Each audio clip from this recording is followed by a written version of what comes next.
Olá, sejam todos bem-vindos, mais uma vez aqui reunidos no nosso canal do Espiritismo Sem Tabu, para mais um estudo, mais uma oportunidade de reflexão, mais uma vez juntos, no intuito de trazer o Espiritismo de maneira clara, de maneira simples, de maneira objetiva, de maneira real, dentro das necessidades da nossa sociedade.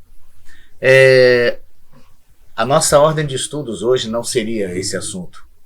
O assunto seria outro. Mas por motivos particulares, duas pessoas nos procuraram, duas colegas de doutrina espírita, vivendo a dificuldade dos vícios e das drogas na família, nos perguntaram sobre o assunto e por isso achamos por bem alternar. Uma, vivendo o problema do alcoolismo dentro do seu lar, com o marido, que por causa da dependência se torna agressivo, violência doméstica, ofensas, traumas, problemas de todas as formas. E um outro, uma mãe, com um jovem de 17 anos, envolvido com drogas mais pesadas, ditas ilícitas, e que vem passando por grandes problemas, inclusive temendo pela vida do jovem, em virtude das suas escolhas. Então, por isso, resolvemos antecipar e alterar o tema para falar desse tema bastante sério, que é a questão das drogas. Vivemos numa sociedade que sofre com a questão da violência, dos problemas que a gente vive nas grandes cidades, de milícias, de tráfico formado, de quadrilhas, de facções, de aliciamento de jovens morrendo cada vez mais cedo, seja pelo envolvimento com o tráfico, seja pelo uso excessivo e descontrolado das drogas. Então a gente vem falar de um tema que é extremamente sério e que quase todos nós temos algum caso ou já conhecemos algum caso, ou em nossas famílias ou vizinhos, de pessoas passando por essa necessidade de tratar deste assunto. Então a gente pede a Deus que nos ilumine e que a gente possa ofertar ao término um estudo que traga conforto, equilíbrio e serenidade para as pessoas. Então, Senhor, que nos abençoe, que Deus nos abençoe no propósito e que a espiritualidade amiga possa conduzir esse estudo em suas mãos. Hoje o nosso tema é esse: vícios e drogas não é um bom caminho. E vamos refletir no porquê não é um bom caminho. Sempre respeitando em todos os instantes o livre-arbítrio, as decisões, as escolhas das pessoas, sempre sem colocar o ar da condenação ou do julgamento, porque quem sou eu ou quem somos nós para julgar quem quer que seja pelas suas decisões e suas escolhas. Nós vamos abrir o nosso estudo com essa frase de John Lennon: as drogas me deram asas para voar, mas me tiraram o céu. Muitas vezes as pessoas, e nós vamos ver isso durante o estudo, refletem e comentam que a droga lhes dá liberdade, amplia, sentimentos, vivências, experiências, sensações, e que aquilo parece que é algo mágico. E esse é um dos poderes das drogas: a excitação, a criação de um mundo paralelo, de um mundo de ficções, que na verdade, quando volta para o mundo real, é ainda mais doloroso e mais complicado para quem vive e para quem está ao redor. Então nós vamos seguir com nossos estudos trazendo reflexões sobre isso. Nós vamos falar sobre as drogas, sobre as estatísticas, as listas, as ilícitas, o papel da família em todo esse processo, o papel da doutrina espírita em todo esse processo. Várias reflexões serão feitas e esperamos verdadeiramente que no final isso traga algum conforto ou serenidade, não só para essas duas amigas, mas para todos que com certeza têm ou conhecem alguém envolvido com o problema das drogas. Mark Twain é um escritor americano. Ele diz assim: a gente não se liberta de um hábito atirando-o pela janela. É preciso fazê-lo descer a escada degrau por degrau. Ou seja, nós não iremos nos libertar dos nossos problemas, a sociedade não vai se libertar dos seus problemas simplesmente jogando pela janela ou colocando para debaixo do tapete. né? A gente vai corrigir os problemas da sociedade, tratando, orientando, educando, conscientizando as pessoas. E isso é um processo que necessita descer e acontecer etapa por etapa. Como diz Twain, descer degrau por degrau. Não é algo que a gente resolve no estalar de dedos. Não é algo que, infelizmente, a gente resolva com um passe ou com uma água fluidificada, ou com uma leitura de um livro. Isso é um processo que trabalha conscientização, clareza, autoconhecimento. Vários processos correm paralelo para que se alcance o objetivo final de transformar o ser humano, ou de ajudá-lo a buscar um novo caminho.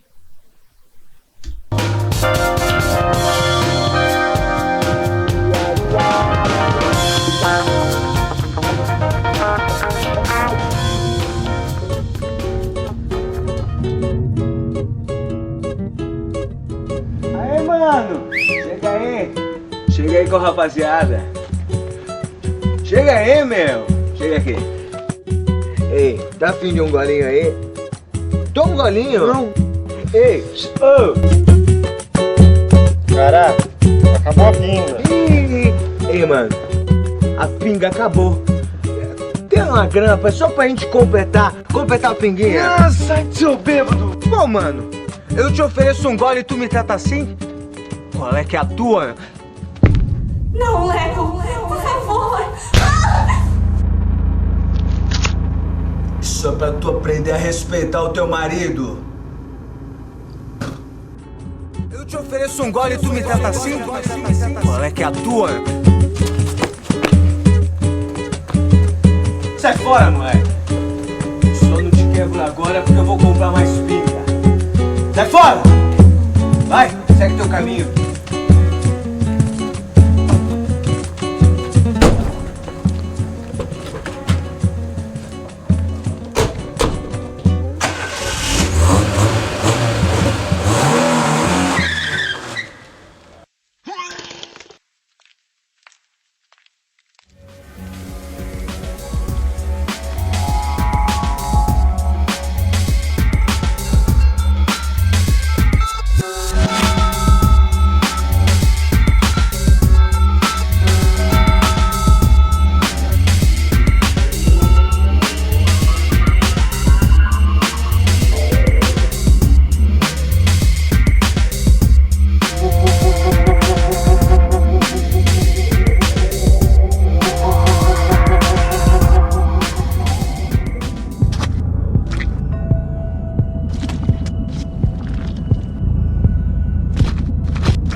Se liga aí, tá vindo um cara.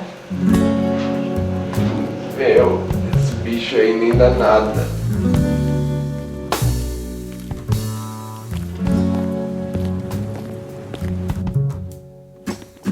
E aí, mano, tá afim de uma bola?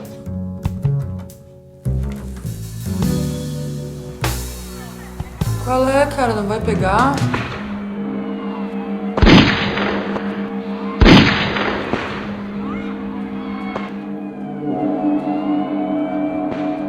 Fumou e não pagou. Só pra ver quem manda aqui.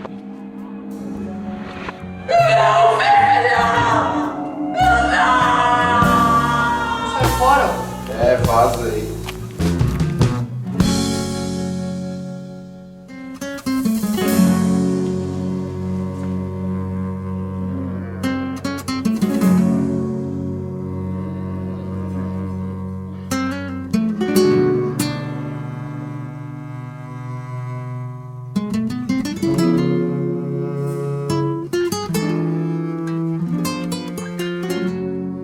O que você está procurando? Que lugar é esse? Qual o seu nome? É Marlon. E o seu? Eu sou muito popular. Você não me conhece? Não. Leva apenas 15 segundos para chegar ao seu cérebro. Depois de 15 minutos, você está me querendo de novo para acabar com a depressão profunda. Prazer. O meu nome é Crack.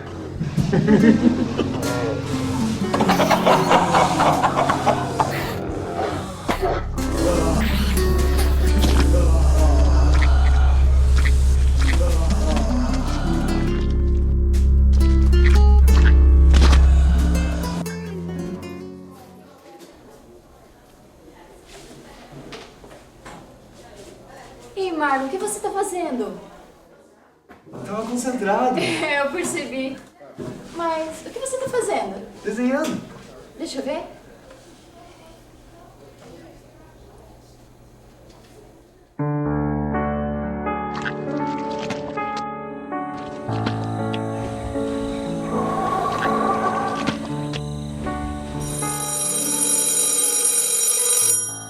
Muitas atitudes envolvem as escolhas que vocês farão para a vida de vocês. Cabe a cada um de nós melhorar o meio ambiente em que vive. Interessante esse vídeo, né, que nos traz algumas reflexões sobre os tipos de drogas, desde as ditas lícitas até as ditas ilícitas. Mas a gente consegue perceber durante o vídeo, de uma forma bem didática, o quanto as drogas nos causam, trazem sequelas para a instituição família, para a pessoa individualmente, para o familiar, para o amigo, para a sociedade como um todo, né? Quando fala de violência, quando fala de desequilíbrios. Então a gente sabe o quanto isso gera de problemas, mas tem aquela mensagem final, né? Temos que estar sempre disponíveis a dar uma mão, a ajudar, a tirar ou a ofertar a qualquer um dos nossos irmãos a oportunidade de sair dessa lama, dessa fase da sua vida onde tudo parece estar dando errado e só vai complicando ainda mais por causa da dependência das drogas. É um universo que é cheio de glamour, né? A gente lembra de uma sociedade que até algumas décadas atrás o cigarro era moda. Os galãs, os artistas tinham que fumar. As drogas ditas ilícitas fazem parte do meio artístico e a gente viu quantos artistas famosos a gente perdeu na luta com as drogas, né? E assim era uma normalidade dentro da nossa sociedade. Eu ainda sou da geração, e sem nenhuma maldade, era por falta de orientação, que acendia cigarro pro pai. Meu pai fumava, meu pai bebia, e eu lembro que meu pai chegava, pega um cigarro para mim, e aí eu podia falar, pai, posso acender? Acende, já trazia o cigarro aceso. Lógico, uma criança que via o pai fumando, sempre tentei tragar algumas vezes. Graças a Deus, logo na primeira tentativa, engasguei, passei mal, senti um mal-estar louco, nunca mais quis fazer. Mas só para que a gente perceba como isso é um processo de conscientização que já vem mudando a nossa sociedade. Mas ainda estamos longe de conscientizar. A gente ainda muitas vezes funciona pela questão de uma campanha repressiva, de uma proibição, para que o ser humano se eduque. Esse ainda é o nosso processo evolutivo. A gente ainda não costuma muito funcionar pelo processo educativo. Mas esse universo é um universo de retornos muito alto.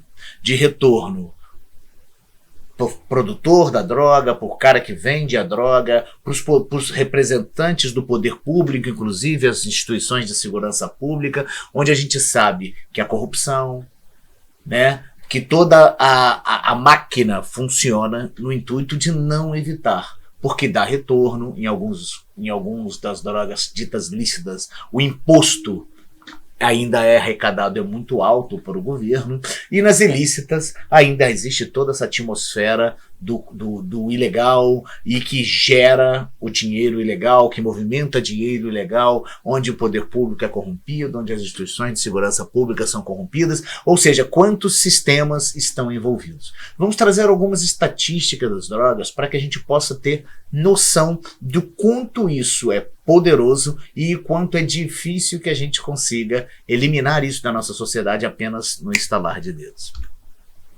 75% dos jovens infratores no Brasil são usuários de drogas. Isso é uma pesquisa do Conselho Nacional de Justiça que foi publicada no portal G1. 5% da população mundial usa drogas ilícitas. Isso equivale a 230 milhões de pessoas. Isso contando os casos de registro, né? O que são as drogas ilícitas, né? Maconha, cocaína, heroína, crack, LSD e tantos outros, né? As ditas lícitas é o cigarro, o álcool e algumas outras drogas que são as farmacológicas, que também aí estão e são consideradas lícitas. As drogas, esse universo movimenta outros universos paralelos, como a prostituição, a violência em nossas cidades, né? As violências que a gente vê hoje todos os dias nas manchetes dos jornais, na internet, sobre a questão da violência, do tráfico, a violência dentro das famílias por causa do vício, a destruição da família através da perda da confiança, quando o filho começa muitas vezes a se apropriar do que não é seu para vender, para ter essa droga. A violência doméstica, como a gente pôde ver no vídeo, muitos maridos que chegam drogados, ou esposas, ou mães que sejam drogados, que se agridem e agridem seus filhos, né? Todos esses problemas que são gerados por uma grande indústria chamada droga. E aí desde a lícita como as ilícitas, né? Sofrimento para uns, riqueza para outros. A gente está vendo ali nas fotos cigarro, os comprimidos e o álcool, drogas lícitas. E embaixo a simulação de um cigarro de maconha, né? Que é dita ilícita, que é tratada como ilícita, como a cocaína e outros que a gente acabou de falar. Vamos ter noção do que se movimenta em torno das drogas. O mercado mundial de drogas ilícitas gira em torno de 320 bilhões de dólares por ano. Isso são estatísticas de órgãos internacionais no ano de 2019. 320 bilhões de reais movimentam as drogas ilícitas. E aí se compreende tanta movimentação para corrupção, para a compra dos agentes de segurança, para a compra de advogados, de juízes, que normalmente estão envolvidos com todo esse grande mercado. As bebidas alcoólicas giram em torno de mais de $1 trilhão por ano no mundo. As bebidas alcoólicas movimentam um universo de $1 trilhão por ano. O tabaco, 721 bilhões de dólares por ano. Todos esses dados de 2019. Os fármacos, e aí entra um outro universo das drogas, que são as medicações. E aí a gente vai falar dos antidepressivos, a gente vai falar dos problemas hoje das drogas usadas para o sexo, que estão movimentando muito no mercado e tornando jovens e idosos dependentes. 700 bilhões de dólares movimentam as indústrias farmacêuticas no mundo. E aí a gente vai fazer uma comparação do quanto seria necessário investir no mundo por ano, por exemplo, para eliminar a fome. Nós precisaríamos, para eliminar a fome no mundo, de 19 bilhões de dólares. O que é 19 perto de 320 bilhões movimentado com as drogas ilícitas? Para levar água potável a todo o planeta, 10 bilhões de dólares. E a gente conseguiria hoje dar condições de higiene, de saúde, de limpeza, né, de condições de saúde para ter uma água, condições de beber, como em várias partes do mundo não se tem. Para imunizarmos nossas crianças através de campanhas de vacinação, principalmente nos países mais pobres, 1,3 bilhões de dólares. É isso que a gente precisa. O que é 19, 10, 1 bilhão e 300, perto de um universo que gira em torno aí 1 trilhão, 2 trilhões e 400, 2 trilhões e 700 mil, 2 trilhões de dólares por ano, quase 3 trilhões de dólares por ano gera um movimento. E aí é fácil a gente acabar com isso, onde tem tanto interesse envolvido em nossa sociedade? Vamos começar a falar agora um pouquinho mais, porque não adianta nós ficarmos presos apenas nas estatísticas, de trazer a realidade do assunto, das consequências das drogas no corpo físico. E aí nós estamos falando de um processo individual, né? O mal que eu faço a mim quando utilizo das drogas. Os efeitos das drogas chamadas depressoras. As drogas depressoras, como a heroína, causam efeitos no organismo com menor capacidade de raciocínio e de concentração, sensação exagerada de calma e tranquilidade, relaxamento exagerado, bem-estar, aumento da sonolência, reflexos mais lentos, diminuição da sensação de dor e dificuldade em fazer movimentos delicados. Por isso a capacidade para conduzir um veículo fica tão comprometida, além de comprometer a diminuição da rentabilidade no trabalho. Quando ele fala de conduzir veículos, nós lembramos de quantas medicações são utilizadas pelos caminhoneiros, que utilizam essas medicações junto com drogas para que possam cumprir a sua jornada excessiva de trabalho, para atender demandas do patrão e atender às suas necessidades materiais. Então a gente está falando de um processo que gira em torno de muito interesse e que também traz todas essas... É importante que a gente perceba essas diferenças das drogas, das consequências, até para que a gente possa observar naqueles que estão próximos a nós. Nossos filhos, sobrinhos, vizinhos, amigos. Já tivemos oportunidade de viver experiências como essa no ambiente profissional, onde você começa a perceber na queda de produtividade, em algumas reações do colega de trabalho, como tem algo a mais acontecendo na vida dessa pessoa. E quando a gente se aproxima, muitas vezes a gente consegue ter o retorno deste companheiro. Os efeitos das drogas estimulantes. As drogas estimulantes, como a cocaína, provocam efeitos como sensação intensa de euforia e poder, estado de excitação, muita atividade e energia, diminuição do sono e do apetite, falar rápido e pressão e frequência cardíacas altas. Essas drogas levam ao que o indivíduo fique descontrolado e perca a noção da realidade. Uma causa todo um processo depressivo, a outra é estimulante. Muitas vezes aquela pessoa procura aquilo que lhe transforma, a pessoa vai usar a droga no sentido daquilo que lhe transforme. E a gente vai falar por que de alguns motivos nos levam à questão das drogas. Os efeitos das drogas perturbadoras. As drogas perturbadoras, também conhecidas por alucinógenas ou psicodeléticas, psicodislépticas, como a maconha, LSD 25 e êxtase, provocam alucinações, principalmente visuais, como alterações das cores, formas e contornos de objetos, sensação alterada do tempo e do espaço, sendo que minutos parecem horas ou metros parecem quilômetros, sensação de enorme prazer ou de medo intenso, facilidade em entrar em pânico e exaltação, noção exagerada de grandiosidade e delírios relacionados com roubos e perseguições. Muitas vezes se vive essa salada de percepções ao mesmo tempo. Sai de uma euforia para uma paralisia.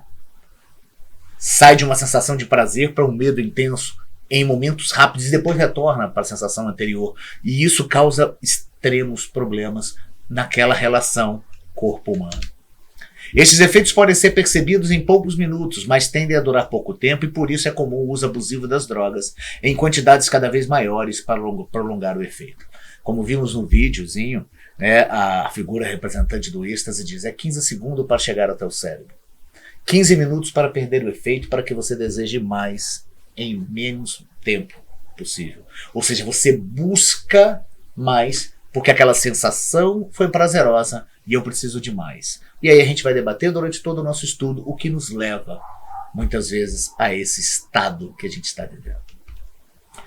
O que são os vícios, né? O que são os vícios? O que gera tudo isso que faz com que a gente busque as drogas como uma ferramenta de fuga, de prazer, de alucinação, de fuga da realidade, seja lá o que for. O que são os vícios? O Conselho Federal de Psicologia diz assim: são fugas psicológicas de nós mesmos. Ou seja, são momentos onde a gente quer sair da nossa realidade. Se sou tímido, quero deixar de ser tímido. Se sou introspectivo, quero me tornar mais à vontade, me enturmar, eu quero ser mais alegre. Se eu sou muito calado, eu preciso de algo que me estimule. Quantas vezes eu já assisti palestrantes, não do meio espírita, tá? Palestrantes profissionais que falam que antes de sair para um trabalho, costumam tomar uma dose de uma bebida alcoólica, que aquilo relaxa. Olha bem, é uma busca por algo que ele precisa suplantar, ele precisa passar por cima de alguma coisa que ele limita. E aí ele busca a fuga através de uma dessas drogas. Fugas das nossas imperfeições, as quais não suportamos enxergar.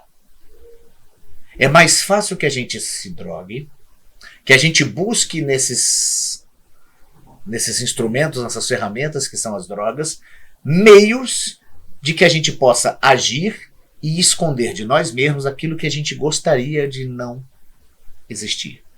Eu gostaria, como diria, de ser mais apto a falar em público. E aí, como eu não consigo, eu tenho essa limitação, eu busco algo que me faz... E aí, o porquê de eu ter essas dificuldades? Eu estou usando uma simbologia bem simples, tá? Tem muitas outras coisas que cada um pode pensar. Fuga daquilo que eu tenho de defeito, que eu gostaria de não ter, ou que eu tenho consciência, mas não quero enxergar, porque enxergar as nossas imperfeições são sempre muito difíceis, são sempre muito limitadoras. O que pode nos levar aos vícios? A gente trouxe alguns exemplos. Qual o vazio interior que o vício preenche? O que essa droga, essa coisa que a gente busca para nós, vai preencher em nós? Essa talvez seja a grande necessidade desse grande conhecimento, né? A informação do filósofo grego. Conhece-te a ti mesmo. É a necessidade do autoconhecimento. É a necessidade, talvez, da maior das ferramentas que o ser humano precisa ter. É se reconhecer limitado, é se reconhecer imperfeito, é se reconhecer com capacidade para não realizar determinados feitos. Mas, para isso, eu tenho que fazer essa autoanálise. Eu tenho que me autoconhecer. Eu tenho que concluir que eu não sou capaz de fazer algo. E aí, quando eu não consigo fazer algo, o que eu preciso fazer para que eu alcance esse objetivo? E não buscar ferramentas e meios para que eu consiga realizá-los. Outras ferramentas externas para que eu consiga realizar. E sim buscar aquelas ferramentas saudáveis. Aquelas ferramentas que edificam, que me transformam. Né? Eu sempre hoje estou aqui fazendo um estudo com vocês e sempre lembro que eu tinha pavor de falar em público. Era o aluno que fazia o estudo, preparava o estudo na escola para que outros apresentassem. Não precisava fazer nada, o trabalho era meu. Você só ia lá para frente apresentar, porque eu tinha pavor de falar em público. Mas eu precisava vencer esse medo. Precisava vencer esse medo dentro da doutrina espírita, precisava vencer esse medo dentro da minha vida profissional, porque eu preciso falar em público. E aí eu poderia escolher ferramentas que poderiam talvez me deixar mais desinibido. Mas não, eu precisei entender que eu tenho medo. Medo de quê? Medo de não conhecer talvez o assunto como eu gostaria de conhecer para poder falar. Então vamos estudar. Vamos buscar conhecimento. Vamos nos preparar melhor para aquilo que a gente deseja. E aí quando a gente reconhece que tem a limitação e busca, você consegue encontrar outras ferramentas para preencher esse vazio que a gente carrega conosco. O vício é a consequência e não a causa. É importante que a gente reflita isso. O vício não é a causa dos nossos sofrimentos. O vício é uma consequência de algo que nos levou a ele. E aí sim, como consequência desta causa, a gente acaba tendo outras consequências ainda mais complicadas. Coisas como o abandono, a sensação do abandono, não só o abandono efetivo, como muitas pessoas são abandonadas na vida, abandonadas por aqueles que tinham a responsabilidade de cuidá-los e se sentem perdidos, e por não sentir referências, buscam em outras formas chamar a notoriedade. Estou sozinho, então eu preciso ser notado. Muitas vezes, para ser notado, eu preciso agredir. E para agredir, nada melhor do que aparecer alcoolizado, drogado. Isso é estatística, isso é provado, isso é afirmado pelos conselhos de psicologia. Ou seja, a sensação de eu preciso chamar a atenção. E para chamar a atenção, eu preciso agredir. E para agredir, eu uso ferramentas e a droga é uma dessas ferramentas. Quantas pessoas em nossa sociedade, gente, estão sozinhas, cercadas de gente ao seu lado? Quantas pessoas estão dentro de uma família onde tem 5, 6 habitantes dentro do mesmo lar, mas não conversam e não falam? Famílias que não interagem. E aí as pessoas precisam buscar algo para saciar essa sua euforia, essas suas necessidades e carências, e aí muitas vezes encontra nas drogas. O álcool é uma das drogas que mais atrai para quem se sente sozinho. A rejeição, a não aceitação em nossa sociedade, timidez, depressão, perdas, dificuldade em lidar com as críticas, ou seja, todo esse universo de sentimentos que nos fazem buscar algo que nos ajude a suportar toda essa dor, esse incômodo, esse sofrimento, e ao mesmo tempo chamar a atenção. Ao mesmo tempo mostrar que eu posso. Quantas pessoas não buscam o caminho do álcool para se livrar da timidez? A dependência dos fármacos para suplantar a depressão? Quantas pessoas escolhem o caminho das drogas após uma perda de um ente querido, perda de um processo, perda de algo que lhe fará muita falta? A não aceitação no meio jovem, né? Quantos jovens buscam as drogas por não ser aceitos pela sociedade com as suas posições, com seus gostos, com suas opiniões, e acabam buscando nas drogas uma forma de uma aceitação. E aí por quê? Porque vai se reunir de repente com muitos daqueles que também se sentem não aceitos. Ou seja, a gente busca estar aglutinado com as pessoas que pensam muitas vezes parecido conosco. E aí um universo que vai se tornando cada vez mais ardiloso, mais perigoso e de difícil saída quando a dependência se torna muito forte. E aí a gente vai entrar agora talvez em 60% a 70% do nosso estudo. Qual o nosso papel? Qual o papel da instituição chamada família nesse processo do combate às drogas, aos vícios, às nossas limitações? Qual o papel dos pais, dos avós? Ou qual o papel da sociedade como uma família universal? Como a doutrina espírita nos fala, somos uma única família. Qual o nosso papel como sociedade também nisso tudo? Se o vício é a consequência e não a causa, devemos atacar as causas, não é isso? E não as consequências. Se alguém opta pelo caminho das drogas ou está caminhando por um caminho das drogas, o que o está levando a isso? O que podemos fazer para auxiliar para que ele não entre nesse caminho? Ou se já entrou, que a gente possa auxiliá-lo a sair dele. A formação dos homens de bem acontece no lar. Ou seja, a primeira grande ferramenta é a formação moral. Mas a formação moral passa por uma questão bem de clareza. Moral, quando eu falo, não é leis internas dentro de uma família. Quando a gente fala da formação do homem de bem, a gente fala de uma formação de um homem onde a gente fala com clareza. Onde a gente aborda o assunto, qualquer assunto, com objetividade. Não tratar a droga como um assunto, não vamos falar disso para não despertar. A gente ainda ouve isso no dia de hoje. Eu lembro de um episódio em que eu estava na casa da minha irmã, o meu filho mais velho, que hoje tem 29 anos, e várias crianças estavam juntos ali, era um carnaval, e é como a casa dela tinha um muro baixo, e de repente por alguma aparição de uma área de alguém da segurança pública, atiraram um cigarro, né, bem grande, de maconha dentro do quintal. Lembro que o meu cunhado, quando achou, queria logo descartar, porque as crianças acharam o cigarro. E aí, quando as crianças acharam, ele queria descartar aquilo o mais rápido possível. Eu lembro que eu pedi assim, por favor, me empresta o cigarro. Porque não eram crianças de 1, 2 anos. Eram crianças caminhando para a pré-adolescência. 8, 9, 10, 11. Vem cá todo mundo para a sala. Porque todos eles já tinham noção do que era aquilo. Pela TV, pelo coleguinha. O mais velho deles, que devia ter 12 anos, sei lá, 11, 12 anos, já sabia o que era porque eu via na rua do bairro onde eu morava. Não adiantava eu esconder algo. Eu abri o cigarro e mostrei para eles. Gente, vocês sabem o que é isso aqui? Aí o mais velho, é maconha. O cheiro muito forte. E, gente, isso é maconha. Isso é droga. Isso faz mal. Isso causa problemas. Era o objetivo impactar? Não. Era o objetivo deixar registrado na mente deles o cheiro e o conselho daqueles que gosta dele, daquele que se importa com eles, para que um dia essa semente que foi jogada ali, com certeza germinou. E isso é formação de homens de bem, clareza e objetividade quando tratarmos crianças e jovens. E quando tratarmos do assunto drogas. A grande revolução para a transformação de um mundo acontece dentro do lar.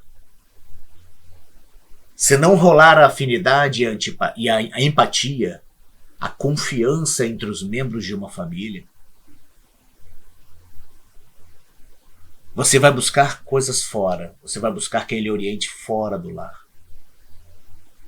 Quem sacia suas curiosidades fora do lar. Quando na verdade não existe melhor pessoa para te orientar do que os seus pais. E que um filho chegar, pai, o que é maconha? O que é cocaína? Quais os males do álcool e do fumo? E você está ali. Por quê? Porque normalmente a primeira reação dos pais, por quê? Tá bebendo? Por quê? E não, é o momento de você orientar. Ô filho, que boa pergunta que você fez. É isso. Fortalecer o núcleo da família é a resposta para a prevenção e a solução de muitos problemas. O lar é o compromisso mais importante, ou seja, é nessa estrutura pequena sociedade chamada família que nós formamos o ser humano para a tomada de decisões. Respeitando o livre-arbítrio, mas orientando, direcionando aqueles que estão sob a nossa guarda e responsabilidade. É assim, foi assim comigo quando eu recebi dos meus pais, foi assim comigo na figura paterna e na figura de avô já. Ou seja, cabe a nós termos essa função educativa e não repressiva. Termos essa figura orientadora e não a determinadora. Sermos aqueles que esclarecem sem cercear o livre-arbítrio. Ou seja, municiar aqueles que estão sob a nossa guarda de conhecimento, de capacidade de decisão. O exemplo que os pais dão através de suas atitudes é o mais importante. Isso é o pulo do gato. Não existe discurso que não seja atestado pelo seu exemplo. Não posso dizer para o filho se alimente bem, como está na foto, enquanto me alimento mal. Não posso dizer para o filho não beba, que faz mal, e ele me pega bebendo o tempo inteiro. Não posso dizer para o filho não minta se ele me ver mentindo o tempo inteiro. Não existe ferramenta educativa maior do que o exemplo.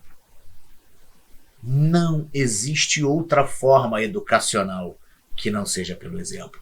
Jesus de Nazaré. Ele sempre buscou exemplificar para que pudéssemos compreender. Exemplificar o perdão, exemplificar a tolerância, exemplificar o não julgamento. Ele exemplificava para que a gente pudesse entender e ver nele um referencial. Discurso e ação têm que caminhar juntos. Senão vira uma utopia, vira algo vazio. E um dia você vai ouvir isso do seu jovem. Mas o senhor fala, mas o senhor não faz. Vai ouvir. Não tenha dúvida que você ouvirá um dia. A gente vai entrar agora em alguns macetes, não é a palavra certa. Dicas dicas do Conselho Federal de Psicologia, dicas de algumas obras literárias espíritas, dicas de todos os manuais de educação, para que a gente possa criar e estruturar e alicerçar homens de bem. Ferramentas que vão evitar que ele escolha caminhos tortuosos em sua vida. A superproteção. A superproteção faz os filhos crescerem imaturos, sem estrutura para lidar com perdas, medos, dificuldades e frustrações. Lógico, somos pais. Qual de nós não gostaria de enrolar os nossos filhos num plástico bolha, como está na foto? Ou colocá-los numa redoma de vidro, como na foto de cima, em que nada pudessem atingi-los. Mas muitas vezes a gente cria monstros. A gente cria pessoas, espíritos, que não conseguem lidar com as suas dificuldades, porque tudo lhe foi dado com facilidades. Como eu gosto de lembrar que aos 14 anos eu saía às 5 e pouca da manhã para fazer a minha escola técnica. Poderia, como muitos pais, ter ficado em casa, sem fazer nada, e estudar só. E saía às 7 horas, saía às 5 e pouca, chegava às 6 da tarde, tomava um banho e ia para a escola à noite. Aprendendo a lidar com as dificuldades, com o transporte cheio, com a diferença de opiniões. Essa talvez seja a grande estrutura, o primeiro grande aprendizado das escolas de formação básica. Quando a criança sai lá no início da sua vida, vive sob uma redoma das suas casas, onde tudo que quer tem, onde é paparicado, cercado, onde o mundo é meu, onde tudo gira em volta do seu umbigo, e aí num determinado momento ele é obrigado a sair desse universo. E aí quando ele sai desse universo, ele entra na escola e toma um beliscão, porque ele pega uma coisa e diz, é minha, a outra não é minha. E ele ali, pelo primeiro momento na sua vida, ele consegue compreender que o mundo não é meu. Eu não estou sozinho. Não gira tudo ao meu redor. Somos uma sociedade onde todo mundo tem limites. O meu direito acaba aqui e daqui para cá começa o do meu próximo. Isso muitas vezes a superproteção não nos permite educar e orientar. Ensinar nossos filhos a lidarem com problemas e dificuldades. As dificuldades nos moldam. Nós aprendemos com os momentos de dificuldades e sofrimentos.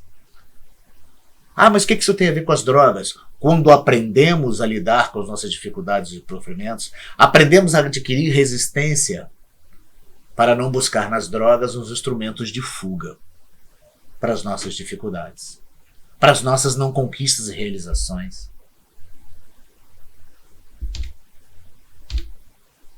Ensinar aos filhos que nós também temos medos, que eles fazem parte da vida, que os medos fazem parte da vida, mas que precisamos enfrentá-los. Como eu reajo aos meus problemas perante a minha família? Olha que interessante essa educação. É importante que o filho, que o jovem, que a criança, que o ser humano observe que o outro também tem problemas, também tem inseguranças, também tem fragilidades. Mas é necessário que a gente mostre que apesar dessas fragilidades, esses medos, a gente enfrenta eles. E aí você consolida no seu jovem aquela coisa assim, viu? Meu pai também tem problemas como eu tenho, mas meu pai encara esses problemas. As dificuldades materiais aparecem, ele vai à luta. E aí vem essa pergunta, como eu estou reagindo perante aos meus filhos nas minhas fraquezas? Eu levanto, sacudo a poeira e vou para frente?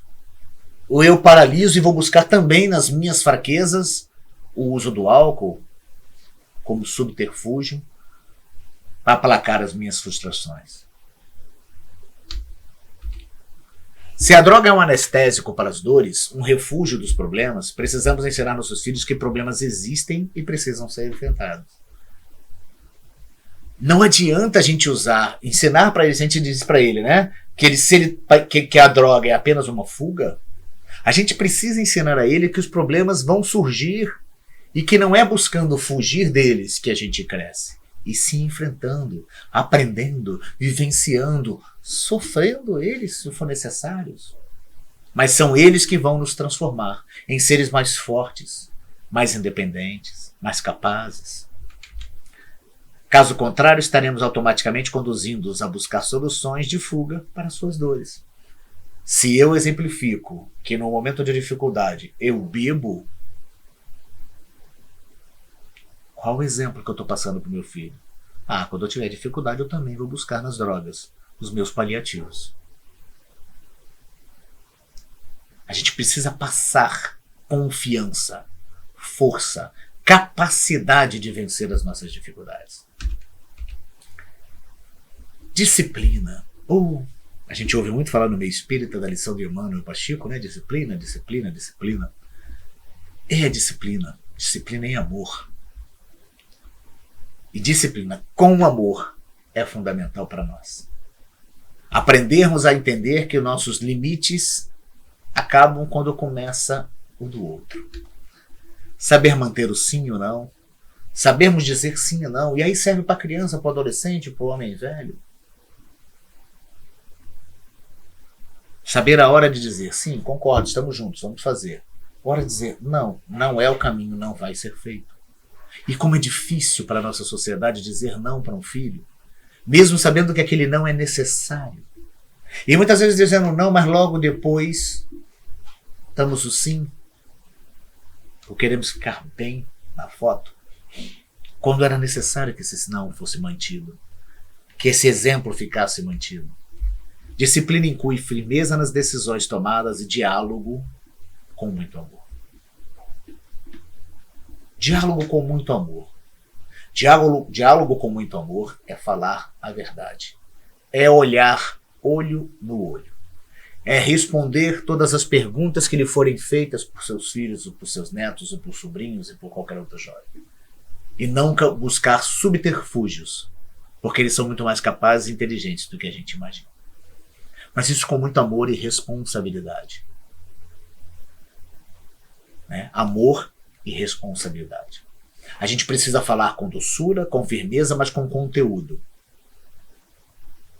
Com algo que a gente plante, que a gente semeie, porque um dia vai germinar.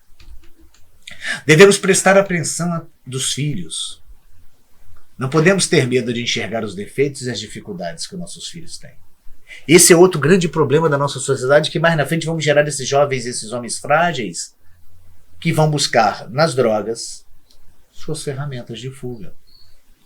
Precisamos, como diriam os mais velhos, é de pequenino que se torce o pepino. É isso que a espiritualidade nos fala. A cada dia, novos espíritos com mais capacidade intelectual chegam em nossa sociedade, em nosso planeta, mas que necessitam da orientação na área da moralidade. E para isso é necessário que a gente tenha capacidade de observar os nossos filhos, de perceber os pontos positivos e negativos, o que precisa ser tratado, o que precisa ser valorizado. A gente precisa ter essa capacidade. Não podemos ter medo de olhar e perceber um filho tem uma tendência perigosa aqui. Porque quando a gente detecta isso e admite isso, a gente busca soluções verdadeiras. E não apenas placebos de soluções. Que a gente está fingindo que está tomando decisões que vão ser importantes. Trabalhar a autoestima dos filhos, elogiá-los, valorizá-los, estimulá-los a praticar e educá-lo ao lado espiritual desde cedo. É importante que a gente desde cedo explique aos nossos jovens: vós sois espíritos milenares, com bagagens positivas e negativas que precisam ser educadas, trabalhadas. Um dos grandes motivos que nos levam às dependências são a baixa autoestima. Trabalhar a autoestima, elogiar e valorizar não é estimular o orgulho. É valorizar o que é positivo. E quando algo negativo acontece, você trabalhar e falar assim: errou. Beleza, você cometeu esse aqui, vamos melhorar? Você estimula ele a não ter medo de enfrentar as suas dificuldades, as suas fraquezas e imperfeições. E isso é praticar a educação do espírito. Criar e proporcionar e fortalecer o espírito, o princípio inteligente, o ser da criação. Quando você tem espíritos saudáveis, estimulados, educados, não cabe espaço para as fugas e para a busca de instrumentos de fuga. Pais devem ser amigos, conversar, dar suporte e lembrar que já foram jovens. Dar liberdade para conversas para que eles não tenham a necessidade de buscarem carinhos e respostas fora de casa. Buscamos nesse estudo muito mais do que simplesmente falar da droga, mas falar das soluções e do que foi consequência dessa droga. Qual foi a causa disso tudo? Algumas dessas ferramentas, e aí são ferramentas que servem para nós, as figuras paternas. Precisamos ser amigos, não pode existir ninguém em nossa sociedade mais amigo dos nossos filhos do que nós. Onde nossos filhos tenham liberdade e confiança de conversar qualquer assunto do que nós. Porque muitas vezes lá fora do ambiente familiar, a orientação pode ser dada de maneira equivocada. É muito mais difícil num filho que tem a liberdade de conversar com seu pai, a liberdade de conversar sobre qualquer assunto, dele dizer lá fora, não quero experimentar. Ou se já experimentou, ter coragem de falar, pai, cometi um erro, escolhi uma coisa, fiz uma coisa errada, o senhor me ajuda? E aí você está ali disponível para ser esse suporte. Essa é a nossa função paterna.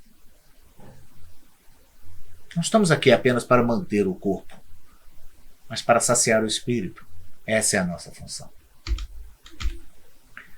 Mostrar aos nossos jovens que terão que lidar com a pressão, poderão se frustrar e isso poderá levá-los à busca do mecanismo de compensação. Entender, e aí cada dia mais os jovens mais cedo sofrem pressão pela profissão que tem que escolher, pressão pela vivência espiritual, pela vivência sexual, por tudo. Ele tem cada vez mais cedo sendo cobrado pela sociedade, quando ele ainda muitas vezes não tem a capacidade de atender isso que a sociedade exige dele. E aí ele vai buscar os mecanismos de compensação. As drogas são um desses mecanismos de compensação.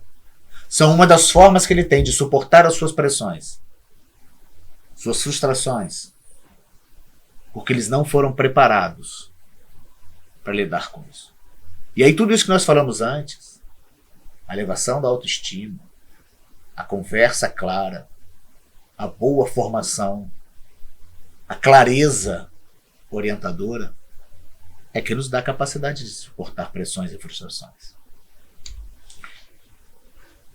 Mas mesmo dentro disso tudo, o vício chegou, gente. Mesmo dentro de tudo isso que a gente deu como ferramenta, a gente está vivendo em nosso lar, em nossas famílias, nossos amigos estão vivendo as dificuldades das drogas. O que fazer? O tratamento para a dependência é um amor incondicional. O amor que plantamos com certeza em algum momento irá germinar. Por mais que o vício tenha sido mais forte e que esse jovem tenha escolhido este caminho, aquelas sementes que foram plantadas em algum momento vai germinar e servir de alicerce, de mão amiga, como naquele videozinho, para tirar esse jovem do atoleiro. Não aceitar a droga, a dependência do filho, só piora. Nos desesperarmos, a não aceitação, tudo isso apenas nos torna ainda mais distantes daquele que está precisando da nossa presença constante. Aceitar não é ser cúmplice, como está dizendo ali. Não é compactuar com o vício. Não é estimular, dando o recurso material no momento da crise. É estar presente. É abraçar e dizer, você não está sozinho. A família deve ajudar sempre. Jamais desistir do amor. Deixar de lado aquele orgulho, a vaidade de julgar. Mas como é que pode você ter feito isso? Não é momento do julgamento. É momento de caminhar junto, mãos dadas. de buscarmos esse crescimento gradual.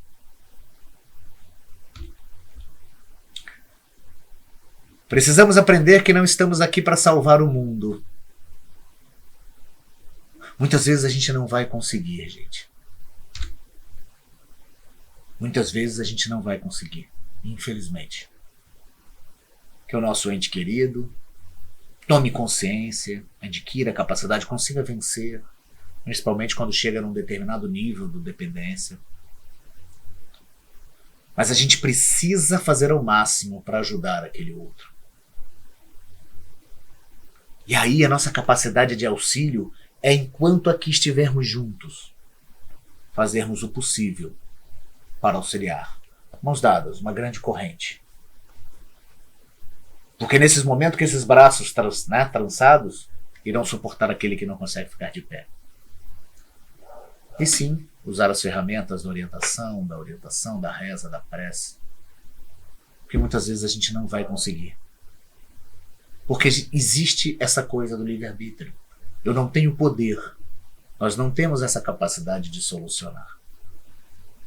Mas quando conhecemos e compreendemos que a vida é eterna, e que esse processo do desenlace, se aconteceu pelas drogas, seja pela violência, seja lá como foi, é um processo de aprendizado. É um processo de crescimento, de subida de degraus. Isso tudo vai fazer parte daquele homem perfeito e evoluído que chegaremos no final da nossa jornada. E as casas espíritas? Qual o nosso papel? A gente muitas vezes, há pouco tempo atrás, a gente assistindo o estudo de um amigo, de um jovem amigo chamado Tiago Quirino, ele falando sobre o papel dos jovens na casa espírita, da evangelização, do afastamento dos jovens da casa espírita. E aí ele falou uma coisa bem bacana, que isso veio aqui agora à mente. O jovem vive o mundo não é colocado à margem. E nós não podemos, dentro da casa espírita, tentar separar o mundo exterior das nossas instituições. Como bem ele disse, você imagina um jovem que está passando pela dependência química, ou que vê a violência no lar, ou que sofre abuso sexual em suas casas, ou que vê de todo tipo de problemas normais, como a gente relatou lá, o abandono, a rejeição, a insatisfação. E na casa espírita nós apenas falarmos de perispírito, do espírito, saciarmos todas aquelas dúvidas e incertezas das perguntas dos livros da codificação, quando na verdade o jovem quer buscar muletas, apoio para suas dificuldades. Então é necessário que temas como as drogas, como o amor, como a homossexualidade e tantos outros sejam abordados de maneira clara e objetiva com os nossos jovens. Porque senão esses jovens vão buscar lá fora essas mesmas orientações que muitas vezes a família não dá. Só que quando damos esse alicerce baseado na doutrina, fica muito mais compreensível. Então a gente precisa falar com filhos e pais nas nossas evangelizações sobre as problemáticas das drogas e daqueles motivos que levam a ela.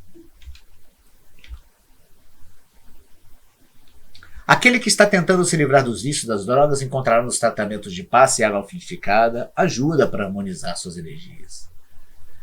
É importante. É importante as atividades dentro da casa espírita, o suporte, a atmosfera vibratória da casa espírita, os tratamentos terapêuticos com água fluidificada, com os passes. Mas é extremamente necessário que isso corra em paralelo com o processo de clareza educativa. Com a não condenação, será que estamos preparados na nossa evangelização para receber um jovem que se diz dependente químico? Será que estamos preparados para receber em nossa evangelização um jovem que no final de semana chega equilibrado e em outro pode chegar meio transtornado porque acabou de usar drogas antes de ir para casa? mas que, como está naquela luta para tentar se livrar da dependência, ele vai buscar na casa o suporte, estamos preparados para orientá-lo?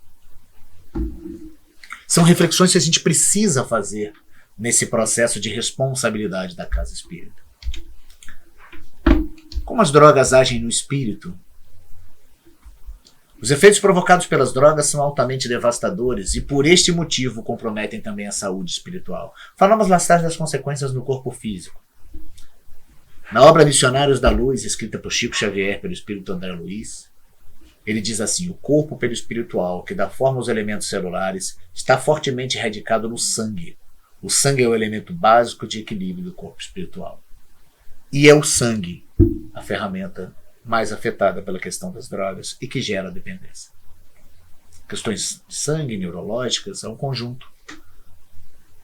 Mas se a droga está ali, presa já na corrente sanguínea, perispiritualmente, o nosso espírito sente os reflexos da dependência química. Em Evolução em Dois Mundos, o mesmo autor revela-nos que os neurônios guardam relação íntima com o perispírito. Outra parte, como o sangue, é afetada pelas dependências das drogas. Para entendermos melhor, nós comparamos o espírito a um filtro de dosagem das energias espirituais do corpo material e vice-versa. Compreendemos, então, que os efeitos dessas substâncias da droga acarretam em um desequilíbrio total do espírito, porque corpo e espírito estão acoplados molécula a molécula, através do nosso perispírito. Então, do mesmo jeito que sentimos a sensação de paz quando recebemos um passe, isso traz, psicossomaticamente reflexos no nosso corpo físico, quando estamos com problemas no nosso corpo físico, também transmitiremos reflexos para o nosso corpo espiritual. E a gente, caminhando por fim, a gente vai trazer um parecer da Associação Médica Espírita, porque é importante que a gente diga aqui que estamos aqui no intuito, a gente vê muito essa discussão da liberação das drogas, né? E a gente tem, lógico, um posicionamento claro de que é contrário à liberação das drogas. E aí a gente vai ler aqui um pouquinho do parecer da Associação Médica Espírita, ok? O homem é um ser integral composto por corpo, perispírito, mente e espírito, e necessita da aquisição de graus de consciência cada vez mais amplos e elevados. O exercício do livre pensar torna o ser humano plenamente responsável por seus atos, porque Deus e os irmãos em humanidade, perante Deus e os irmãos em humanidade. As drogas promovem a alteração patológica da consciência, inibindo o livre exercício de pensar e de agir, razão de ser do espírito. Ou seja, quando estamos no uso da droga, nós perdemos a capacidade de pensar equilibradamente. Nós temos a nossa capacidade de pensar afetadas. E aí dificulta para que tomemos as melhores decisões em nossas vidas, para que levemos uma vida saudável de crescimento e evolução. O uso não terapêutico de substâncias psicoativas decorre frequentemente de fugas dos conflitos íntimos e das provas educativas do espírito. Quando eu falo em substâncias psicoativas, a gente pode lembrar não só das drogas, como dos fármacos, como falamos, de qualquer tipo de ferramenta que a gente usa para fugir da nossa realidade. E a nossa realidade, as nossas experiências é que são nossos processos educativos. Deixamos de aprender quando vivemos um mundo paralelo. E é isso que muitas vezes a gente faz quando faz a utilização das drogas. Que esse uso impede o processo educativo, o uso das drogas, agrava as circunstâncias anteriores ao uso e produzem novos agravos pessoais, familiares e sociais. Quantos estragos as drogas causam individualmente, no coletivo familiar e no coletivo da sociedade. Quantos atrasos, quantas dores e sofrimentos. A Associação Médica continua nos dizendo: o uso de drogas psicoativas potencializa processos obsessivos complexos com ampla repercussão e difícil tratamento. Por que isso? O que tem a ver as drogas com obsessão? Eu, Renato, vamos lá, sou dependente químico, usuário da cocaína. E aí eu desencarno. Porque eu desencarnei, eu deixei de sentir a atração pela cocaína? Não, continuamos igualzinho. E aí o que eu faço? Eu não consigo mais utilizar a droga, eu como espírito. Mas eu consigo utilizar uma ferramenta, que é o meu irmão, dependente químico igual a mim. E aí, por uma aproximação perispiritual, eu consigo ter todas as sensações que a droga proporciona a ele, proporciona a mim. E aí criamos um processo obsessivo por afinidade de gostos. O que deveria ser muitas vezes estudado pela psicologia, se a área espiritual fosse tratada. Por isso que é tão importante, quando as pessoas estão nessa luta, que também façam acompanhamento espiritual. Porque muitas vezes existe todo um processo obsessivo acontecendo naquela trama do universo das drogas. Que o uso de substâncias psicoativas lícitas, né? Prescritas ou de livre acesso, como o tabaco e o álcool, constituem-se um dos maiores problemas de saúde pública. O que se a sociedade diz ser lícito também gera muitas sequelas e problemas quanto às famílias desestruturadas pelo álcool. Quantas famílias? Que a legalização da maconha colocá-la-ia no patamar de drogas lícitas, induzindo a um grave erro pedagógico. A maconha é uma discussão hoje muito polêmica. Utilizada de forma terapêutica em alguns tratamentos, é comprovadamente eficaz. Mas para determinados tratamentos médicos, psicológicos, orientações de profissionais capacitados. Porque as suas sequelas também já são claras na sociedade, quando usadas de maneira desordenada. Os médicos espíritas posicionam-se frontalmente contra a descriminalização do uso da maconha no Brasil ou de qualquer tipo de possibilidade de droga, bem como contra a legalização e comercialização com finalidade não terapêutica. Ou seja, a Associação Médica Espírita hoje entende e compreende que muitas vezes o tratamento com a cannabis sativas, ela é importante em tratamentos neurológicos, em vários tipos de tratamento na área médica, mas só com orientações de profissionais capacitados e não de maneira qualquer. E aí a gente vai terminando com essa frasezinha aí da Joana. Em todo esse conflito e fuga pelas drogas, o amor desempenha papel fundamental, seja no lar, na escola, no grupo social, no trabalho, na religião, em toda parte, para evitar ou corrigir o seu uso ou comportamento negativo. Joana de Ângeles. Ou seja, em todo esse universo e sequelas que as drogas nos trazem hoje, nada melhor para corrigir isso tudo que o amor. Que o amor, que a sinceridade, que a transparência, que o debate claro e objetivo em qualquer um desses ambientes, seja nas escolas, nos lares, no trabalho, na religião. Todas essas áreas são afetadas de alguma forma pelo problema das drogas. Porque quando se afeta a família, se afeta a sociedade. Quando se afeta um ser, um indivíduo, você acerta e afeta o coletivo.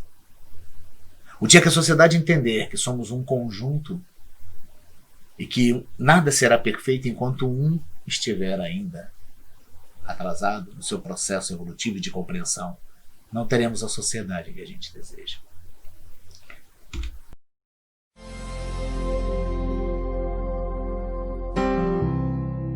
Não importa quem você é, não importa o que você fez, Jesus conhece o seu interior também. Quantas vezes você caiu tentando acertar, mas a tristeza e o desespero te fizeram chorar. Não importa pra onde você foi, se na escuridão da noite Ele apaga o seu passado e não desiste de você. Ele não desiste de você, Ele se importa com você. Ele compreende seu caminhar, Nunca vi um amor tão grande assim.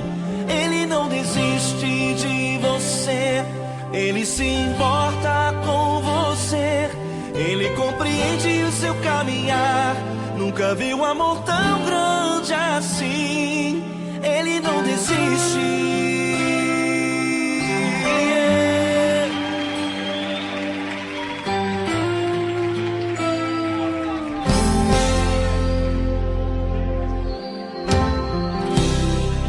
Não importa quem você é, não importa o que você fez, Jesus conhece o seu interior também. Quantas vezes você caiu tentando acertar, mas a tristeza e o desespero te fizeram chorar. Não importa pra onde você foi, se na escuridão da noite ele apaga o seu passado e não desiste de você. Ele não desiste de você, ele se importa com você, ele compreende seu caminhar. Nunca vi um amor tão grande assim. Ele não desiste de você, ele se importa com você, ele compreende seu caminhar. Nunca vi um amor tão grande assim. Ele não desiste.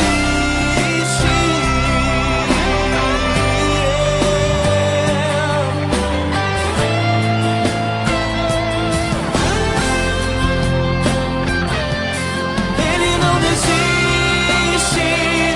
Ele não desiste. Ele não desiste.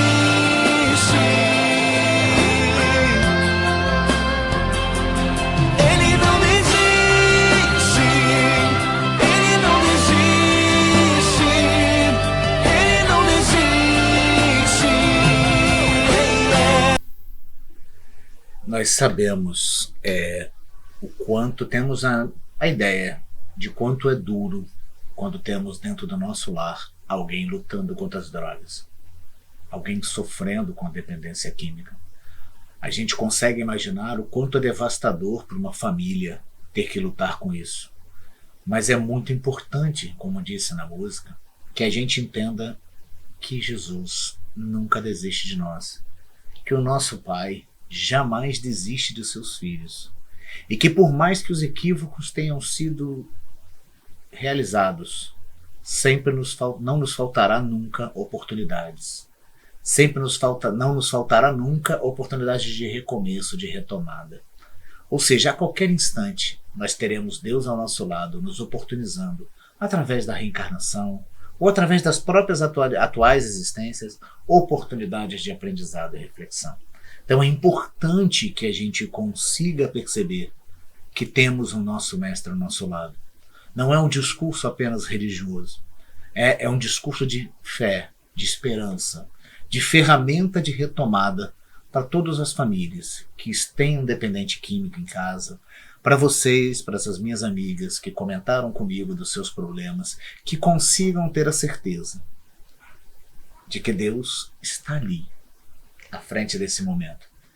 E mesmo aqueles que perderam seus entes queridos para as drogas, que não tenham a menor dúvida de que novas oportunidades serão dadas e que esse espírito alcançará a perfeição, belíssimo caminho da evolução, rumo à perfeição que todos nós estamos fadados a dar. Não existe condenação, não existe mal que perdure para sempre. Estaremos sempre com novas oportunidades de caminhar.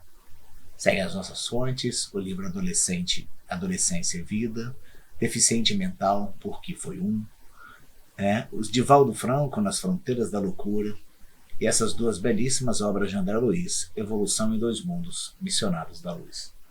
Obrigado pela atenção, obrigado pelo carinho, obrigado pelo prestigiar esse trabalho. Como dissemos num vídeo nas redes sociais, obrigado, é um mês e pouco de canal e a gente fica feliz com o retorno que estamos recebendo de vocês, mas principalmente por estar oportunizando debates tão sérios e tão claros sobre temas tão necessários. Que Jesus nos abençoe e até o próximo estudo.